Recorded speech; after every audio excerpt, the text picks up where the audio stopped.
Now this might come as a bit of a surprise to many of you, but believe it or not, I like revolvers. And in particular, I really like this revolver. I don't know if I could say whether or not it's the best revolver ever, but it's definitely the one that I've accomplished the most with and competed the most with. So this video is basically going to be a love letter to what might actually be my favorite revolver. This is a Smith & Wesson K-38 Masterpiece. This particular revolver was made in 1954. I picked it up a couple years ago for right at about $6. It came with a set of nice aftermarket target stocks and the original box, and I've been using it as my main competition revolver ever since. In that time, I've probably put just under 2,000 rounds through it. I've won matches with it, earned a distinguished badge with it, and I may even take this to compete internationally at some point. Overall, it's just been a fantastic revolver for me, and we're gonna learn all about it. The K-38 Masterpiece, which later became the Model 14, was Smith & Wesson's premier target revolver following World War II. And that's an important distinction to make because while Smith & Wesson produced target revolvers before World War II, they were not nearly as popular as Colts of the era. And in cases of the K-22 Outdoorsman revolver, for example, they were sometimes marketed more as a sidearm for hunting and dispatching of pests rather than punching paper. Of course, during World War II, Smith & Wesson redirected all production of revolvers toward the war effort, and it wouldn't be until 1946 that Smith & Wesson restarted regular production of civilian target models. The K-38 Masterpiece in .38 Special, along with the K-22 and K-32 Masterpiece in .22 and .32 caliber respectively, were some of the models targeted at commercial sales introduced in the years following World War II. The Masterpiece line was comprised of 6-inch barreled revolvers with adjustable sights that were all meant to weigh and balance the same as each other despite their different chamberings. So the biggest differences that shooters would find between the pre-war Smith & Wesson target revolvers and the post-war Masterpieces are proudly proclaimed on the boxes that these would have shipped with through the late 40s and 50s. We see the introduction of the high-speed hammer, a shortened cocking action, micrometer click sights, the introduction of a ribbed barrel, and what Smith & Wesson called their anti-backlash trigger. They essentially took a few pages out of Colt's book and took a look at some of the popular modifications that custom gunsmiths were doing in the early 20th century to give competitors the edge with their revolvers. Before these changes, Colt famously had a shorter action than Smith & Wesson, and that refers to how far back you have to pull the hammer to fully cock it. This meant for bullseye competitions that in rapid fire, where most shooters opted to and still opt to shoot each shot single action, you didn't have to move your thumb as much to cock the hammer in between shots, and that meant less time spent reacquiring your grip, less chance of your grip shifting significantly in the middle of the string. The shorter action also meant that the hammer had a shorter distance to travel moving forward. This made the lock time slightly shorter. Lock time refers to how fast the lock or the action can initiate firing of the cartridge. From a shooter's standpoint, the lock time essentially encompasses the entire time from when the hammer is released or the trigger break and when the bullet has left the muzzle. A shorter lock time will typically make a gun more forgiving to shoot as it demands slightly less follow-through for each shot. Now this might not seem like a big deal, but it must have had enough of a perceived difference because the shorter action of the Colt is, from what I can tell, the single biggest reason as to why they were so much more popular than Smith & Wesson's in the shooting sports before World War II. Well, throughout the 1940s, Smith & Wesson figured out how to shorten the action of the revolvers. You can see with this pre-war hand ejector that the hammer has to be pulled further back than on the post-war K-38 Masterpiece in order to fully engage the single action notch. It may not look like much, but in the hand, and especially when you're trying to put 5 shots rapid fire into a 3-inch group at 25 yards, I can tell you from firsthand experience that it is significant. With the post-war hammer in action, my sights barely move as I cock the hammer, whereas with the pre-war action, I have to bring my thumb so much further back such that it has a tendency to cause the barrel to want to swing out to the side before reacquiring my grip and the sights come back into the center. The way that I cock the hammer on a modern revolver like this is essentially a single straight down movement or curling of my thumb, and with the pre-war action, it's right on the edge of being uncomfortable. With the post-war action, you can see that it's made for that motion, and on some of the later hammer styles and the target hammers, you can actually see that they deepened the cutout in front of the hammer spur so that you won't bang your thumb tip into the hammer when you cock the hammer that way. All that is to say that the post-war Smith & Wesson action is a very comfortable and efficient action to thumb cock, and I believe it to be superior to the pre-war action. Some people bemoan the post-war action versus the pre-war action, claiming that while the single action was improved and shortened, that the double action was made worse. And I really don't think that's the case. I think the longer trigger pull of the pre-war guns probably gives the perception of having a slightly lighter trigger as you're doing the same amount of work over a longer period of time. The thing is, I've felt post-war Smith & Wessons that are smoother and nicer than any of the pre-war guns that I have. Granted, those were custom guns. I will admit, the best factory post-war double actions I felt have not been as nice as my pre-war guns. I think this is mainly going to be a function of how smooth the mating surfaces are, how well the trigger was fit and polished, and not necessarily just long action versus short action, pre-war versus post-war. Anyone that collects Smith & Wessons or has handled a lot of Smith & Wessons know that those pre-war Smith & Wessons are some of the highest quality guns that they ever produced, especially the guns made during the Great Depression. I mean, they essentially all got a trigger job that you'd pay hundreds of dollars for a day right from the factory. So comparing like to like, I do consider the short action to be all around superior, and even in double action, the gun does benefit from the shorter throw and reduced lock time. Another addition that I think made the post-war guns better was the addition of the ribbed barrel. Now, ribbed barrels were a popular feature of custom revolvers in the early 20th century. You can see companies like King's and Parker Hale coming up with their own sight ribs. Now, Smith & Wesson was already putting ribbed barrels on the registered Magnum before World War II, and this feature eventually made it into the rest of their lineup. In theory, a ribbed and serrated barrel reduces some of the tendency for light to bounce off the barrel and back onto your front sight, giving you an inconsistent sight picture. Some people also say that the lines of the serrations kind of draw your eye in to speed up your process of acquiring the sights.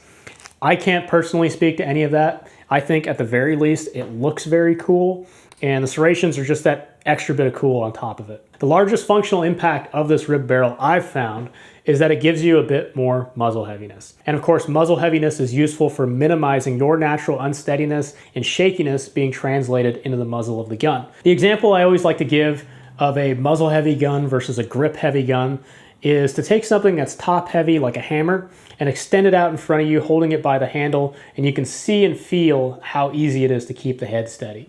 Then take that same hammer and grip it from the head, and you can see and feel just how much movement gets translated into the tip of that handle. Typically, a more muzzle-heavy pistol is going to be one that's easier to keep on target, easier to be precise with, to a point, of course. It also has to be light enough overall to not induce other problems like tiring yourself out. Now, initially, the Masterpieces were all offered with tapered barrels, but in 1949, a heavy barrel was introduced, and those quickly outpaced the tapered barrels in popularity, and very soon after, tapered barrels were no longer offered as an option on the 6-inch K-38.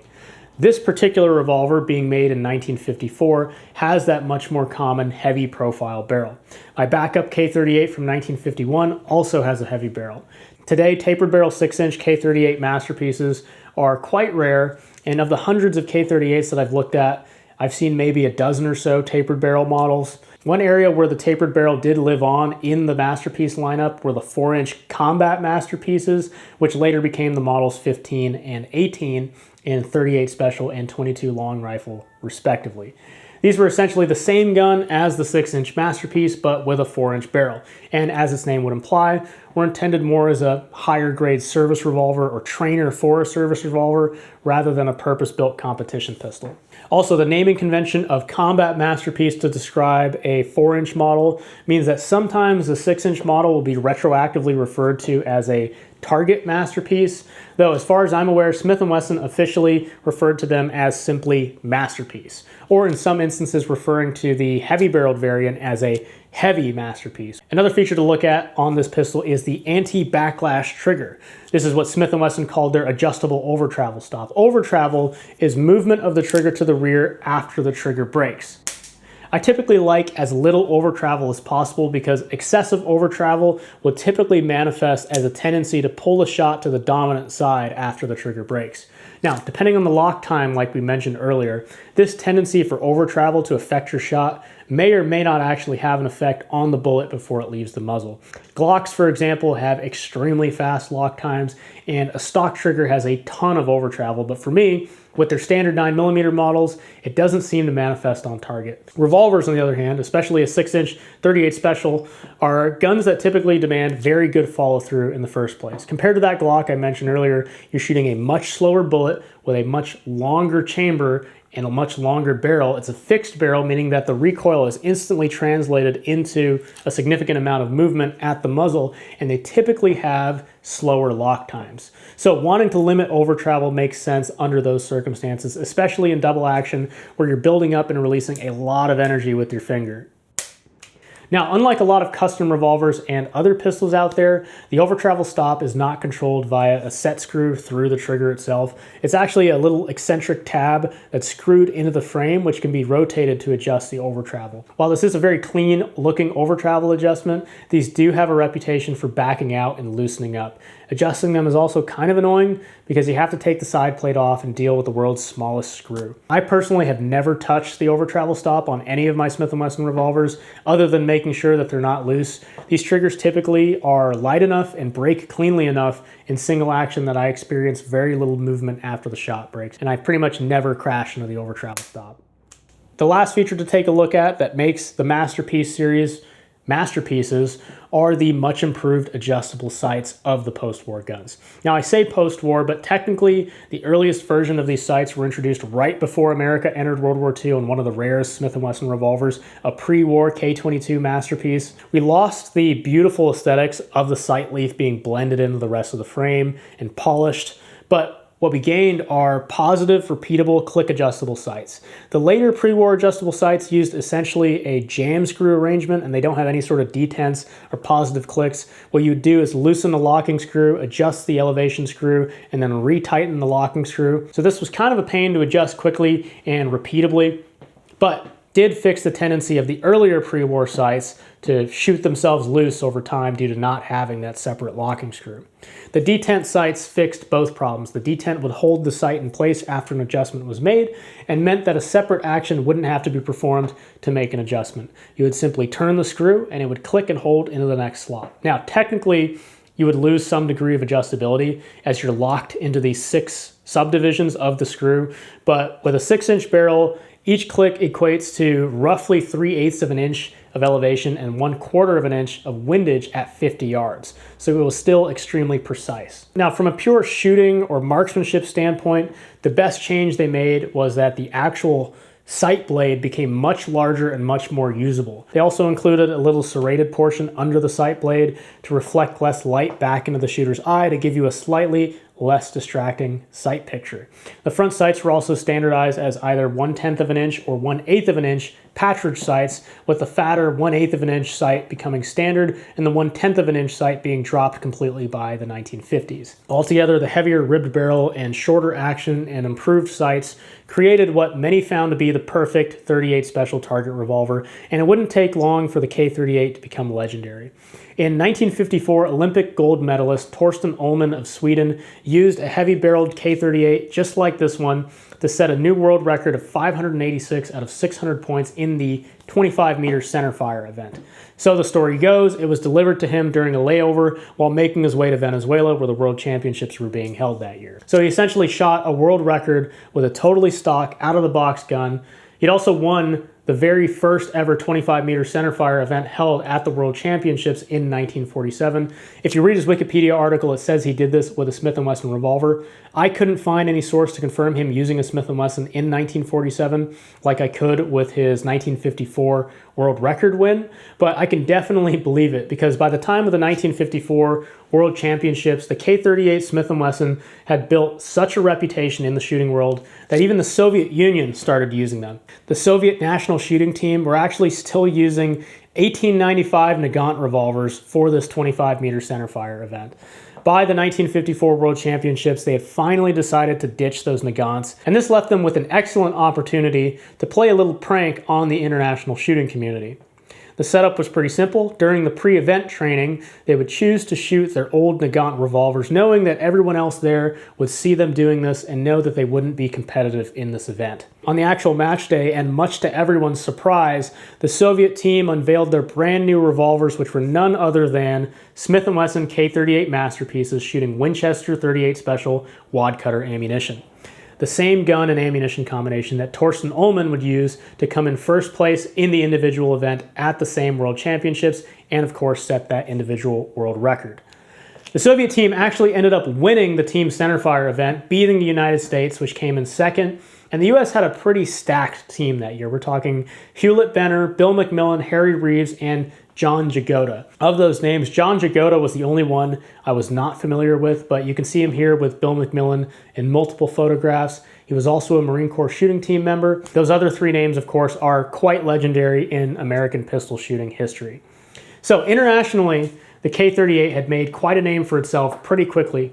Here in the United States, the 6-inch K-38 was also extremely popular throughout the 1950s, and they were even adopted by some very notable police departments as duty sidearms. One of those was the Los Angeles Police Department, which was well renowned since the early 1900s for having one of the best shooting teams in the United States. And without a doubt, that competition experience made its way into the institution as a whole. One notable shooter from the LAPD around this time would be John Hurst, who competed in the 1960 Olympics and also won the police champion title at the national matches in 1959, 1961, and 1963. The years that he lost to Harry Reeves. Now, I don't know for sure if John Hurst used a K-38 for competition, but he did become notable for making some excellent stocks for Smith & Wesson revolvers that today command quite a premium. Regardless, since he was such a high-level competitor, he became a prominent member of the LAPD's shooting team and firearms department, and it makes sense why a department with that long-standing bullseye tradition would select a 6-inch K-38 Masterpiece as their service sidearm. It's kind of crazy to think that at one point, one of the largest police departments issued basically a top-of-the-line target pistol to every officer, especially considering the marksmanship ability of the average cop. Eventually, the 6-inch blued K-38 Masterpiece would be replaced with a 4-inch barrel and stainless guns moving into the 1970s, but they still retained the much more useful adjustable sights. There was also a culture in the department, from what I understand, that the real shooter guys would go out and purchase their own 6-inch revolvers, and it was sort of a status symbol. Now, another notable champion police shooter and K-38 user, and one we've mentioned a couple times here already, was Harry Reeves of the Detroit Police Department. Harry Reeves is one of the most notable shooters in the history of American pistol shooting. His first big win was being the Marine Corps pistol champion in 1937, the same year he left the Marine Corps and joined the Detroit Police Department. From then, by 1940, he became the first man ever to achieve a score of 2,600 out of 2,700 possible points in the same bullseye course of fire that's shot to this day. To put that into the context of the sport, I'll quote this Shooting Sports USA article. Being the first person to break 2,600 was essentially like being the first man ever to break the 4-minute mile. In 1942, he went back into the Marine Corps to fight World War II, and after World War II, he picked up pretty much right where he left off, winning multiple state and regional championships in 1945. He then went on to win the national championships at Camp Perry, Ohio in 1946, the same national championships that are held to this day. In 1947, he was interviewed for the American Rifleman, and he stated that his 3-gun setup was a Colt Woodsman for 22, a Colt Officer's Model for 38, and a 1911 for 45. But by this 1950 interview that I found for the FBI Law Enforcement Bulletin, he was known to have used both a Colt Officer's Model match and a Smith & Wesson K-38 Masterpiece. All of his pistols fitted with grips made by another Detroit police shooting team member, Lou Sanderson. There's actually a really good picture of him in this FBI Law Enforcement Bulletin with that exact K-38. You can see the very prominent thumb rest of those Sanderson grips. Now, Harry Reeves went on to win 6 national pistol championships and 15 medals internationally, to include winning the 25-meter centerfire event in 1952 with a record score, the same event and record that Torsten Ullman would win and break in the following World Championship of 1954. Harry Reeves also shot in the 1952 Helsinki Olympics in the 50-meter free pistol event, and there he used a Hammerly Model 100. You can check out my video on that pistol somewhere over here. Today, Harry Reeves is commemorated every year with the Sport of Police Pistol Competition, or PPC, with the Harry Reeves Trophy, and in the sport of bullseye, which is what I shoot, with the Harry Reeves Revolver match, which is held every year at the NRA National Pistol Championships. The top 10 competitors in that match this year actually got a really cool shirt and a special blend of coffee inspired by Harry Reeves. I thought that was super cool. I didn't expect any sort of prizes or anything from the NRA. That match was basically entirely sponsored by One Line Coffee of Columbus, Ohio, the owner of which is a big bullseye enthusiast. If you're a frequent viewer of the Bullseye channel, who's also a good friend of mine, you've probably seen Dave on there. So thank you, Dave, for doing that and helping the history and tradition of this sport carry on. So I figured if I continue to make videos like this, I'd take this as an opportunity to talk a little bit about bullseye and international shooting history, because it's getting harder and harder to find documentation for a lot of this stuff. And a lot of it is really carried on through oral tradition, going up to Camp Perry, shooting the national matches, talking to all the old timers. If you are interested in that sort of thing, this just barely scratches the surface, but you can find a ton of great information on the Encyclopedia of Bullseye Pistol. I don't know if I can link to that because of YouTube, but just Google that term and it'll pull right up. There's just so much I could talk about in this subject alone, and I'll try my best to relate the stories and the individuals to the firearms that are the subject of the video. But in any case, let's go ahead and talk about my competition experience with this particular pistol. I've been shooting this pistol for competition since December of 2023, and in the first match I shot with it in March of 2024, I actually won. I ended up shooting a 357 out of 400 points. I'll try to splice in some pictures of one of my targets in that match. The ammo I was using was PMC Bronze 132 grain, and that's pretty much all that I used until I started reloading 38 Special in larger quantities about 2 months ago. So for context, let me explain how American Bullseye works. You only have 3 stages, and they've been the same since like the 1920s. You have a 50-yard slow fire series, which consists of 10 shots and a time limit of 10 minutes. You have a 25-yard timed fire series, which consists of 2 5-shot strings fired in a time limit of 20 seconds per string. And then there's a 25-yard rapid fire series, 2 strings of 5 shots fired in a time limit of 10 seconds per string.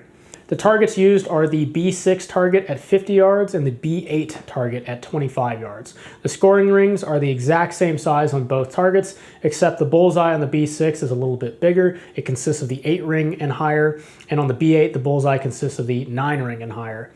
You've got a 1.7 inch X ring, which is used for tie breaking purposes, a 3.3 inch 10 ring, which is the maximum point value, a 5.5 inch 9 ring, and an 8 inch 8 ring. Every match will consist of at least one of each of those series. They'll have different amounts of those series, and the order might change. So for example, the Revolver match I mentioned earlier consists of 2 10-shot slow fire series at 50 yards, then 1 timed fire and 1 rapid fire, giving you a total possible 400 points. Shooting the service revolver match was the main function of this revolver, and in the first half of 2024, I practiced with it quite a bit because I was trying to go distinguished in all 3 pistol categories at the same time at the national matches that year. If you want to see my full story of those national matches and going distinguished and what that means, you can go ahead and check out my video somewhere over here. In pretty much every CMP revolver match I shot with this revolver in the last 2 years, I came in like the top 10 almost every time, with the exception of the 2024 National Revolver match, where I had a terrible 50-yard line for my first target. But the service revolver match is a match that requires the use of a revolver, and under the rules of the CMP, this configuration of revolver is basically the best setup that you can get. And frankly, the scores are just not as high as they are for other matches, whether it's the match pistol, 2700, or service pistol, or 22 EIC, because a lot of people really don't practice with their revolver, or they might be a great semi-auto shooter but shoot a revolver significantly worse for one reason or another. So the thing that really surprised me about this revolver is when I started shooting it in matches where the rules are such that I'm competing directly against top-of-the-line, modern, Olympic-style sport pistols, namely 25-meter centerfire, the same event that I spoke about earlier with Torsten Ullmann. That event is still shot today with slightly different targets on the rapid-fire stage, and in that discipline, I've actually had a decent amount of success with this revolver. I actually ended up winning the USA Shooting National Centerfire match, which sounds impressive, but frankly, the scores weren't very high this year. And I always try to tell myself that whenever I compete, I'm not trying to win the match. That's just a happy accident of following my process. I'm competing against myself. I'm shooting against all these great shooters from the past. Back in the 1950s, you know, this was the high-tech centerfire pistol, and those guys were shooting scores that would still be competitive today in these open category matches. And of course, open in this context means, you know, having very few restrictions on your gun and gear. So let's explain the international sport of 25-meter centerfire. It's pretty simple. You have a total of 60 shots, a possible score of 600 points. The first half of the match is 30 shots slow fire, which are kind of broken up, but you basically have 1 minute per shot for that 30-shot precision series. On the precision target, when converted to imperial measurements, you're looking at a 1-inch X ring, which is a tiebreaker, a 2-inch 10 ring, a 4-inch 9 ring, and the scoring rings go out in 2-inch increments beyond that. You then have a 30-shot rapid series, also known as the dual series, where you have 3 seconds to raise the gun from a 45-degree angle and fire 1 shot. You do that in 5-shot strings until you shoot your entire 30-shot series.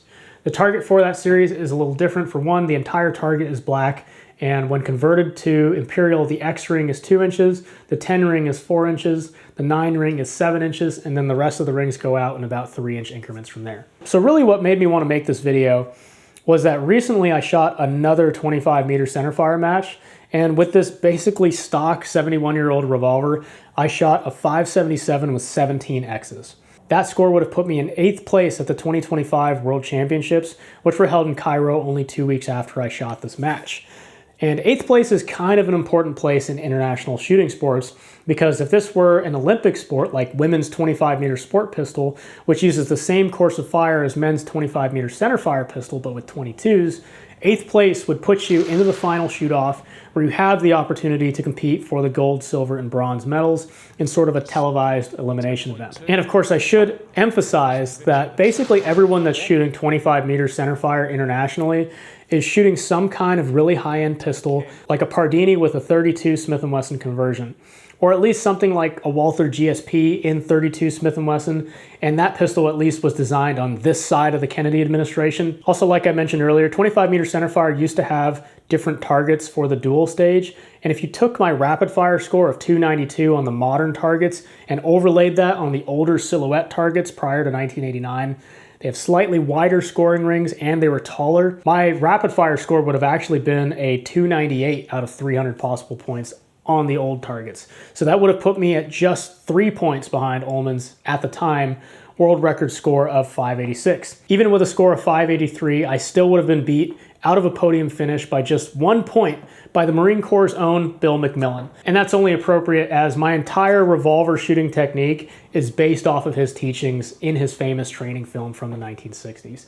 I actually have a copy of that uploaded on my channel if you're interested in checking that out. So to summarize, the fact that I could put up essentially world-class scores with this gun at what was basically a pickup game, I think that speaks to how good of a gun this really is. Now, I also shoot a monthly bullseye match. That's a match pistol or an outdoor pistol 2700. I showed up late to my last match, so I thought I'd have some fun and shoot a revolver for centerfire. And I ended up actually shooting a pretty decent score. So for some context, and also to add some context to the history portion I spoke about earlier, such as what it means for Harry Reeves to be the first man to break 2600 and so on, the main event of American bullseye pistol shooting is the outdoor pistol 2700. 2700 refers to the maximum possible score because you take 270 shots, each with a maximum value of 10 points. The 2700, or the 3-gun aggregate, is broken into 3 90-shot matches consisting of a 22 caliber 900 for 900 possible points, a centerfire 900, which is defined as any caliber between 32 and 45, and a 45 caliber 900. And like I was talking about earlier, you basically have 1/3 of the matches shot slow fire at 50 yards, 1/3 shot timed fire at 25 yards, and 1/3 shot rapid fire at 25 yards. All as described earlier, using the same B6 and B8 targets. And as far as gear goes, this is the portion of bullseye where you can really play around with your guns. There's the other component of bullseye shooting that I talked about earlier, like service revolver or service pistol, where you have things like stringent barrel length requirements, minimum 9mm caliber requirements, heavier trigger requirements, a requirement for symmetrical grips, and so on. Well, the match pistol 2700 has very few restrictions, and this is where you see the really competition optimized pistols, things like optical sights, anatomical grips, pig stickers, which are extended front sights, and so on. So when I say I shot a pretty decent score for the centerfire 900, we're talking about competing with a stock service revolver in an open competition. The score that I shot was an 846 out of 900 possible points. Now, that's a little lower than my average using my 1911, but I firmly believe that I shot at a pretty high level in terms of ability for that match, but not necessarily in terms of score. Score is not necessarily representative of your ability to shoot. It's an indicator, but it's not purely representative, and here's a perfect example. I didn't really have a 50-yard zero with that particular ammo going into the match, so I had to use my first target to essentially zero my pistol. The reloads I worked up recently are a 148 grain double-ended wad cutter going 830 feet per second out of this revolver. I did have a 25-yard zero, and at 25 yards I knew I had to hold 6 o'clock with my rear sight bottomed all the way out. A 6 o'clock hold means that you take your front sight and you essentially touch the bottom of the bullseye to hit center. That is not my preference. I like to hold right in the center or sometimes even slightly above center. But like I said, my rear sight was all the way down, which means I couldn't lower my point of impact any further. So with how slow my ammo was moving, I figured that by the time it got out to 50 yards, it would probably be at a center hold. Well, it turns out I was completely wrong, and I came to discover that I needed to shoot a sub 6 o'clock hold at 50 yards. So a sub 6 o'clock hold versus a 6 o'clock hold, as its name would imply, would be with your front sight significantly under the bullseye. So the first 3 shots I took at 50 yards, I held right in the center, and I made a really nice tight group right in the 7 ring at 12 o'clock. Which is really unfortunate, because if I had just known where to hold right from the start, those 3 shots probably would have been pretty deep 10 ring hits. And over the next 7 shots, I only shot 3 9s. So that target ended up being an 88, when in reality, I would have shot like a 97 if I had held sub 6 right from the start. So in that instance, the score was not representative of my ability to shoot as much as it was representative of my ability to go out before the match and get a 50-yard zero with that ammo. I always tell people that if you ever have like an equipment failure on the line and you end up with a bunch of zeros from saving rounds and rapid fire or something like that, don't beat yourself up over it. Now, that score you end up with is probably representative of your ability to make sure your gear is functioning properly before the match, but it's not necessarily representative of your ability to shoot. So moving on through the match, my last 50-yard target was pretty good. I shot a 95. This block of 3 series is called the National Match Course. It's 1 50-yard slow fire, 1 25-yard time fire, and 1 25-yard rapid fire. So in time fire, which is 20 seconds to take 5 shots, I had an excellent string. And that's because I had plenty of time to align my sights right at the bottom of the bullseye and take a solid shot. So what happened in rapid fire? I went from shooting a 99 with 6 X's to shooting a 92 with 1 X. Well, remember how I said my preference is to hold dead center of the target? In rapid fire, especially with a revolver, you do not have time to sit there and make every shot perfect. Really, to shoot rapid fire well, you have to almost let your subconscious brain kind of take over. And while my brain was just subconsciously wanting to break shots a little too deep into the black every single time. Obviously, I knew I needed to be holding 6 o'clock, but after every single shot, my brain and body would just automatically want to return to the center. I then had to consciously try to bring the sights down, but my trigger finger was moving faster than my brain, which resulted in my shots breaking at like the bottom of the 10 ring. I guess you could call that like a flat tire hold. And that's how you end up shooting 8 9s and 2 10s. I didn't have anything outside of the black. I just formed a nice little clump right above the 10 ring. I think I had 1 shot that would have been a 9 even if my sights were zeroed where I wanted them. And so that target could have been a 99 with a proper zero. And that would have been pretty cool, because that would have brought my national match course up to a 293 out of 300 possible points, which would have been higher than my best national match course with my 1911. I don't know what that says about me, because I shoot my 1911 probably 10 times as much as I shoot this revolver. For context, if we're talking about classifications, NRA and CMP would classify a 97% or a 291 out of 300 points as a high master. Well, I ended up with a 286 even with that disappointing rapid fire, and that's 1 point above a master score and about my average with my 1911. And this trend pretty much continued for the rest of the match. The next 2 series following the national match course are back to timed fire, which is 5 shots in 20 seconds, and you can see I shot a 99 and a 96, both solid scores. The next 2 series after that are back to rapid fire, which are 10-second strings. This time I tried to let my conscious mind shoot more than my subconscious mind, like in my first rapid fire series. And you can see I shot a lot more 10s, but the group also started to open up and I started shooting 8s.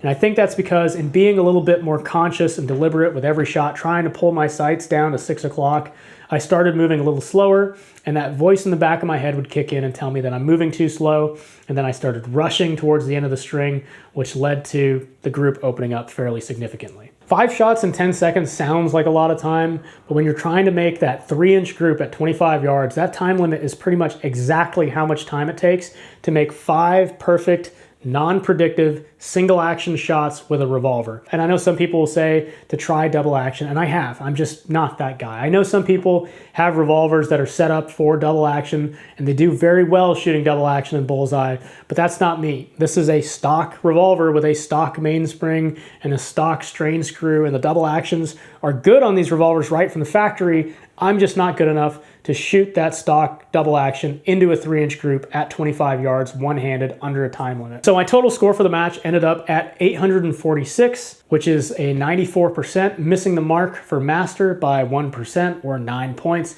But looking at the easy points I left on the table, realistically, this could have been well into the 860s, maybe even 870, which again would be better than my best score with my 1911. 873 out of 900 points is the cut for high master, and I believe my highest score with my 1911 service pistol is an 866. So analyzing my scorecard, running the match back in my head, which is an important process when it comes to identifying mistakes and improving from one match to another, I dropped 9 points alone on the first slow fire just from not having a 50-yard zero, and I probably dropped 7 points on that very first rapid fire series. And if that rapid fire series had gone better, I probably wouldn't have gotten my own head for the last 2 rapid fire series. So I mean, it's not far-fetched to say that with a little bit more time behind the gun, a little bit more practice, smoothing out the kinks, making sure I'm prepared for the match with this gun, I could probably be shooting in the 860s or even 870s with this revolver. Of course, the gun itself can definitely shoot that score. And back in the day, before it became popular to shoot your 45 for both centerfire and the 45 match, or before the creation of guns like the Smith & Wesson Model 52, which was an auto-loading 38 special, this is the gun that people would use to shoot scores in the 870s and even 880s and probably 890s, which would absolutely still be competitive at the national level today. So for the question of can an old gun compete and keep up in modern competition, I think the answer is absolutely yes. This 71-year-old revolver can still compete at the highest levels of competition in the modern day against modern guns in true shooting competitions. As soon as you take this gun out of the context of a true shooting competition and put it into the context of some of the reloading competitions out there, this gun doesn't stand a chance at the high levels of competition. Smith & Wesson makes an 8-shot revolver in 9mm that takes moon clips and an 8-shot 357 Magnum. There are probably some revolver restricted matches that a gun like this may still be competitive in, but if you want to compete in open categories and stand a chance at winning anything, you have to look at sports like 25-meter centerfire and American Bullseye, and the same goes for the 6-shot K-22. A gun like that would still be perfectly competitive in something like 25-meter sport pistol and, of course, American Bullseye.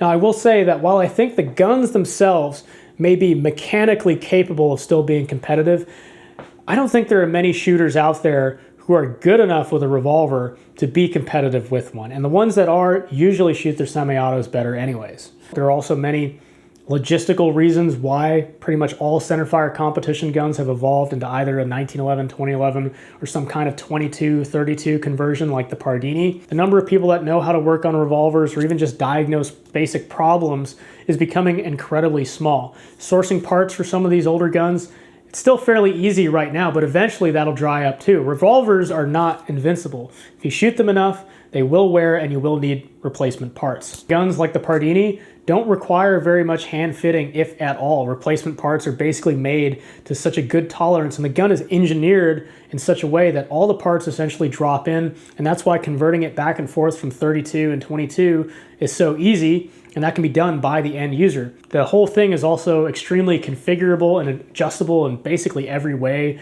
The trigger position can be adjusted, the trigger feeling, the trigger weight, the grip can be shifted in any which way. And of course, another advantage of a gun like that is that in the 25-meter rapid fire and 25-meter sport pistol disciplines, you shoot that same pistol. So when you switch it to 32 for the 25-meter center fire event, you're basically shooting the same grip, the same trigger as the 22. Nothing really changes. And then for the 1911s and 2011s out there, there's just so much institutional knowledge on trigger jobs and fitting parts and building accurate pistols, and there are so many manufacturers of new parts that are way better than the old parts that it just makes sense why you see 1911s at the top level of basically every centerfire sport. In fact, if I were to move away from shooting this revolver at some point for international centerfire, it would probably be for a 38 Special 1911 or a 32 conversion for my Pardini. And that will probably occur at some point. But that won't be happening anytime soon. So for the foreseeable future, I will continue shooting and enjoying shooting my Smith & Wesson K38. So hopefully you guys have enjoyed this love letter to what is probably my favorite 38 Special revolver.